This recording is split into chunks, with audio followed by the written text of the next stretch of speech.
Welcome to the Students of the Word podcast. My name is Odane Brissett, and today we have Zachariah Lockhart, Derric Franklin, and Spencer Gumpert with us. We'll be discussing the topic of modesty. What does it mean to be modest? How is it that we as Christians can live in a world that seeks to promote immodesty or has various views of modesty? Well, I'm going to get right into it. Zachariah, what are some of the world views regarding modesty? Whenever culture is left up to its own devices, it develops a lot. So one of the views of modesty is, it's cultural. It varies on the culture you're in. You know, you have the tribes over here; they're really modest, or you have the Scots over here. You have the British. So in one way, it's cultural to the world. Another way, it's very temporal. Right. It shifts very rapidly. You know, one day it's the long maxi skirts and the overflowing dresses and 4 or 5 button suits, and then the next day you have the bikinis at the beach and the short shorts that we see nowadays. Right. You know, it's subjective in some ways to some people. It's ever changing. Right. So some people view modesty as being something it changes, as Zachariah was saying, with the times. It changes with culture from place to place. As you were saying, you will see people wearing different things in different weathers, and they'll just say that, what's the adage that they like to say? When in Rome, do as the Romans. So if people are dressed in a particular way or they're behaving a certain way, they expect you to just follow them instead of seeking to be different. So in today's discussion, I want us to highlight 2 things regarding modesty. Should we as Christians be modest in terms of our attire? And also, how does our behavior translate to the modesty that we portray as well? What does it mean to be modest in regards to attire? Well, modest in regards to attire. You don't. I think the common phrase is you don't want to show a lot of skin. Right. That's the common, perhaps the most tame way to put it. You don't want to show a lot of skin, but in the same degree, you can go too far. That's right. And be too immodest in the much. So it goes both ways. Yes. You can have on too much clothes or you can have on too little clothes. But many times we focus simply on someone not having on enough clothes. Yes. That's the most common. In 1 Peter, let's look at it real quick. Well, 1 Peter 3:3, and if one of y'all will grab that, I'll look at 1 Timothy 2, verse 9. 1 Timothy 2:9, it says, "In like manner also, that women adorn themselves in modest apparel with shamefacedness and sobriety, not with broided hair, or golds, or pearls, or costly array." Some people think that wearing too much, or the Bible teaches at times that wearing too much is a form of immodesty. We said too little as well can be a form of immodesty. But at the heart of the matter is not necessarily the things that you wear, but it's primarily the intent with which you wear it. So it stems the question, or at least the question, does the Bible actually give us a guideline regarding our attire? Does the Bible state or specify or give us an example of what it is that God considers to be immodest? What do you think about that, Derric? Well, when we think about the Bible examples, a lot of times people will go back to Adam and Eve. Right. Because that'll be the example they'll say is, well, when First Adam and Eve were people. in the garden, the first people how said they God were made not them. ashamed, they were naked. Right. And then when we see that when they knew that they were naked, God clothed them. Right. And so when we think about, fig leaves, and if you've ever gone through like a Bible class, there's always, just a few fig leaves covering certain places, and, what would be almost considered what a bikini would look like in today's society, and saying, well, that's what they were wearing whenever they made their clothes. But God came, and God, made the first sacrifice of killing an animal so that they could be clothed. Right.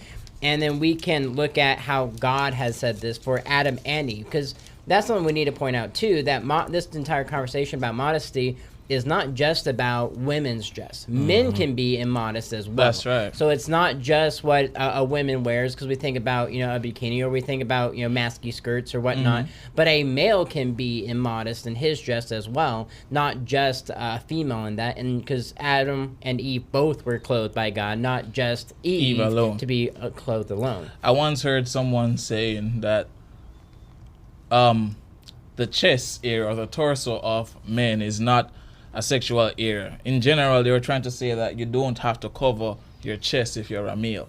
But yet and still, as you were saying, when God was making clothes for men and women, he covered not only their lower part, their lower region, but he also covered their torso. In Genesis 3:7, it says, "And the eyes of them both were opened, and they knew that they were naked. And they sewed fig leaves together and made themselves aprons." Exactly what you were saying, Derric. Initially, when God created them, they were naked, but because there was no sin, because their thoughts were pure, there was nothing for them to worry about. They were unashamed. But after they ate of the fruit, there was recognition that they were naked, and that's when God made clothes for them.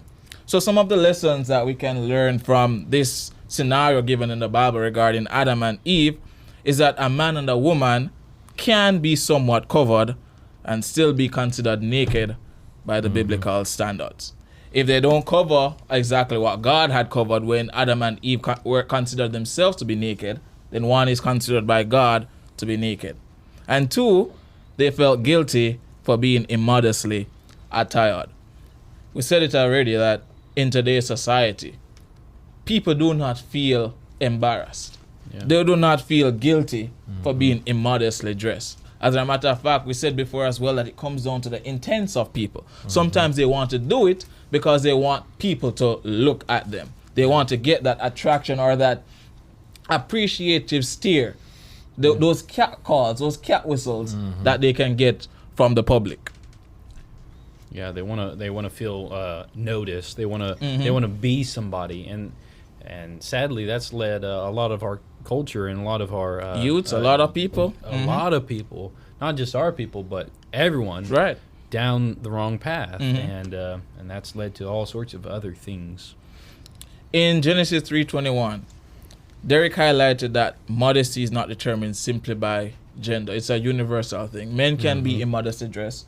Women can be immodestly dressed. But as people, God created us and he wants us to be moderately dressed.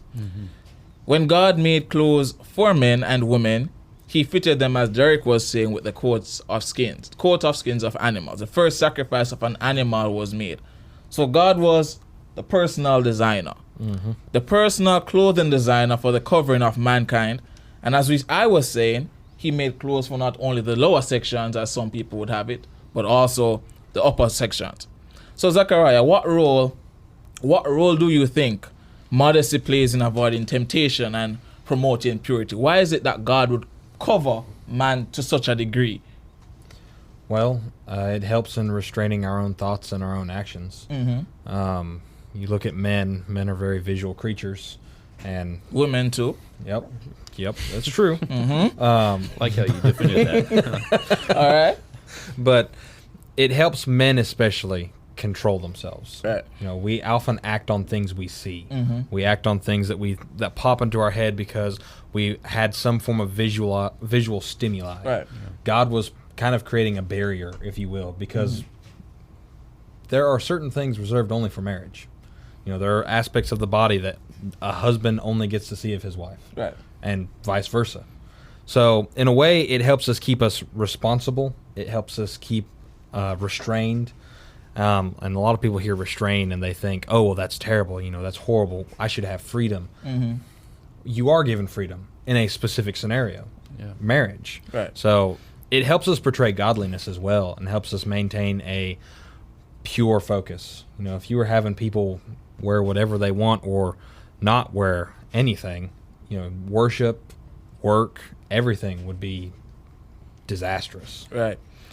But you also have the scenario where people seek to justify themselves, where they say they can wear what they want, they have that freedom to wear what they want.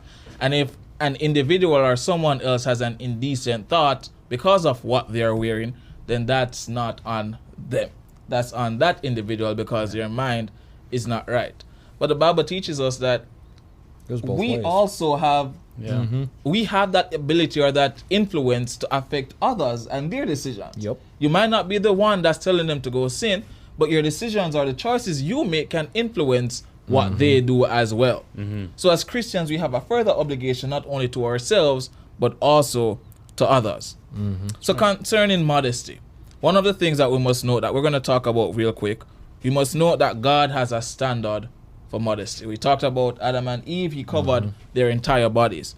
we must also know and understand the consequences of immodesty.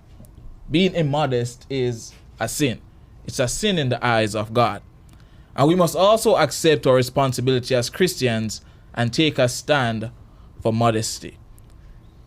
We don't like confrontation as a people, because confrontation means that you're not going to be getting along with someone. And we try as much as possible to get along with people. The Bible will tell you that as much as it lies with you, live peaceably with all men. But that does not mean that if they're trying to impose or present a sinful lifestyle to you, that you're going to be okay with it, that you're not going to speak out. It's almost like that soft answer turns away wrath. That they take that verse to some degree, and they think that soft answer is like, well, you shouldn't be doing that. That's not good. No, you really shouldn't be doing. That's not the soft answer that the Bible is talking about. A soft answer is one out of love. That's right. And kindness, not niceness. Right. People will often weaponize the term nice and be like, well, that's not very nice of you.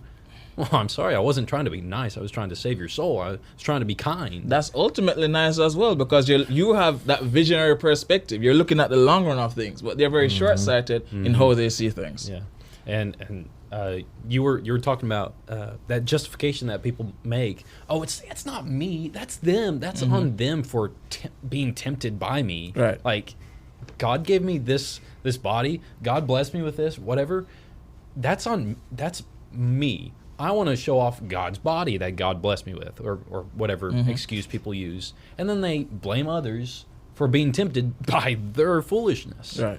Well, but when we talk about modesty, I mean, a lot of times we bring up, less clothing. A lot of times. That's kind of what it brings up. But in today's society, when we think about like gold and silver, we may not have those things to look that way. But how many shirts have something printed on it that should not be printed on it? That's or something true. That, if Graphics. you wore something that was offensive to someone else, and you like, well, it's not offensive to me. I'm just supporting this cause, or I'm supporting this group or whatever. That can be immodest as well, because you are presenting something that one can shed a bad light on certain things, but also can be offensive to someone in a negative way that can cause someone to stumble. Right. And us as Christians, we think about like attire going to church.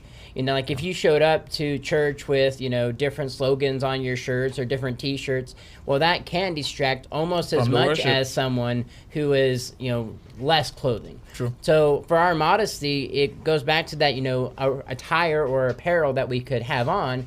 And it could be just what you're presenting with that, not so much just as much skin as you show. Right. And that's a good segue to lead right into our next point, which is modesty in behavior. Because the clothes that you wear is also an action, and that also affects the people who are around us. So we just saw that modesty, it doesn't only reflect, or it doesn't talk about simply our attire in terms of how much or how little clothes or clothing we have on, but it also relates to our behavior. The Bible reminds us that we must be modest in one area or in multiple areas, but the first one being we should be modest in our speech. Our speech should be wholesome. What does wholesome speech entail? Well, someone once said that, if you're using, as we used to say, potty language, or foul language or whatnot, well, fresh water and sewer water can't come out of the same pipe. Right. So when we think about our behavior and how we speak, well, if it's, with honey and it sounds good, well, if you're spewing all these nonsense and all these evil things, then it's a septic tank. You can't say, well, I'm going to be clean speaking whenever you're, constantly doing those things, and people start expecting that of you. If someone has a reputation for, a potty mouth, as we would say, or using their words in certain ways that they need to be, well, people may not trust them, or they may say, well, I'm not going to listen to that person, and they just shut them down because they're like, it's not worth listening to. I really liked what the example that you gave of clean water, dirty water. Clean water cannot mix with dirty water and still be clean water at the end of the day. It's going to be dirty water. So our speech must be wholesome, but our speech must also be free from gossip. Why should we not gossip? Well, a little word spoken here and there can cause a lot of dissension. That's right. Even a small word spoken in quiet if it's in a private setting, spoken between two individuals, and that's not gossip, that's one thing. But if you're intentionally like, hey, I heard this thing about brother so-and-so. I heard this thing about Odane. Wow, that's quick gossip. You did not It wait. is quick gossip. And God really frowns upon that. And Paul in First Thessalonians 4:11, he tells some people that were dealing with that at that time. He says, just stop, be quiet, mind your own business, Find work to do with your hands. Yes, That's right. So gossip not only can lead to, as you were saying, damaging the relationships that we have, but it can also hinder or prevent us from forming relationships with other people. So we need to be modest in our speech, but also in our actions. We must avoid overindulgence, and we also must avoid being in excess of things. Too much of anything, they would say, is not a good thing. Would be fun? Too much of anything is going to lead to someone being sick. When you were small, you ever wanted to have as much candy as possible, probably on Halloween or one of those days when you'd go trick or treating? When you were trick or treating, I'll find someone who'll agree with me. Hurt my teeth. And when you would go, why. what would your parents do? They wouldn't give. They would tell you not to have all of it at one time because you're going to get sick. If we are overindulging, it's also going to lead. It's not a form or type of modesty. Well, and Zachariah had brought up that marriage is a great thing, and certain things are sacred in marriage. But it said if you are indulging in those things out in public, or even if it is more making people immodest, because it's like, well, it's not wrong to love your wife. It's not wrong to show affection towards your wife. But there can be overabundance of it that can be immodest, or you can do things that the world may say, well, that's perfectly fine to be doing in public, but we know that can cause people to stumble, or hinder people saying, well, I don't want to be around them, or they can say other things towards that as well. That's right. Or overall, you can just cause a brother to stumble. Even though it's a relationship which is natural between a husband and wife. If someone else outside of the relationship gets involved, they can still be tempted by really, to some degree, anything. And that's what even highlights what Zachariah was saying more, that there are things that in marriage need to remain private. There are things that you don't do in public because it might lead other people to stumble or fall. And finally, we must be modest in our attitude. The Bible will tell us that we need to be careful not to think of ourselves more than we ought. One of the common ways in which people stumble or fall into immodesty is that they portray a prideful nature. The Bible will tell us that pride goes before a fall, haughty spirit before destruction. We've seen it with Samson. We've seen it with numerous people in the Bible, and where nations. their pride, and nations as well, where their pride, like Edom, would lead to their downfall. How is it that we can rein in that pride so that we are modest in the sight of God? Being humble. Being humble? That's this guy has all the answers. That's the simple answer to it. Without humility, pride, arrogance, it all grows unhindered. Right. People say oftentimes, well, I don't want to be humble. That's the sign of weakness. The strongest people we have in our society, the men that we look up to, were men who had strength under control, men who knew what to say, when to say. That wasn't to say they didn't raise their voice. It wasn't to say they didn't throw a blow every now and then. They knew when to. Right. And that's what the Christian is supposed to do. That's what the individual who's aiming to not be prideful is meant to do, because you have to show modesty in your temperament.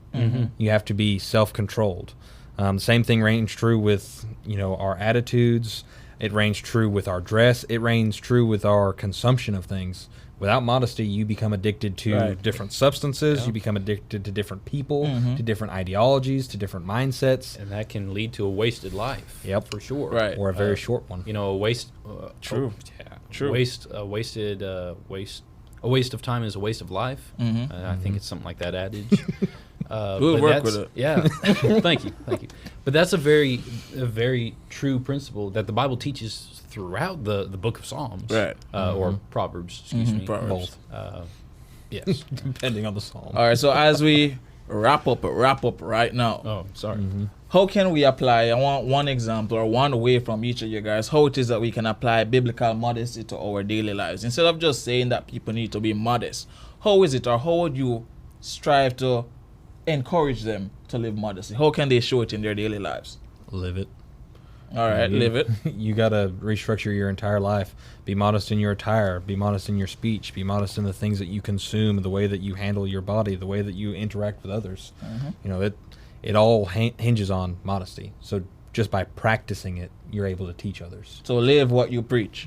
It's in there. No, I think one of the biggest things, you have to know the standard. Right. You know, because it said you can't really live something unless you know the standard. And so when we look at what God says, this is the standard. God's word is the standard for what we are. Modesty is judged by, not by cultural norms, not by what people may think, not the pride of saying, well, it's my body, I can do what I want. It's saying if God's word says this is how you live your life, That's how you live it. you have to live it that way. All right, nice. And regarding with the modesty of behavior and actions and intentions, I think a good verse to point to would be Psalm 90, verse 12. So teach us to number our days, that we may apply our hearts unto wisdom. You know, man is few in days, and if peradventure he lives to 80 years, well, what will it do him if he's not wise? If he doesn't show the proper source and honor to that source, God. That's right. I think the last thing I would say would be also teach your children. That's right. One of the things in our society right now is people aren't teaching their kids. They're allowing their tablets, iPads, and other people to teach their children what they should be teaching them themselves. And to go on that tangent, really, that's what we see. Last tangent. That's what we see in the previous generations. And that's what we see the children of today, because that starts in a previous generation, and it slowly creeps along until we get to a weak generation, if you will. That's right. That's all that we have time for today. Thank you for joining us on the Students of the Word podcast. One more tangent. And we hope that you have a great day. Thank you. Amen.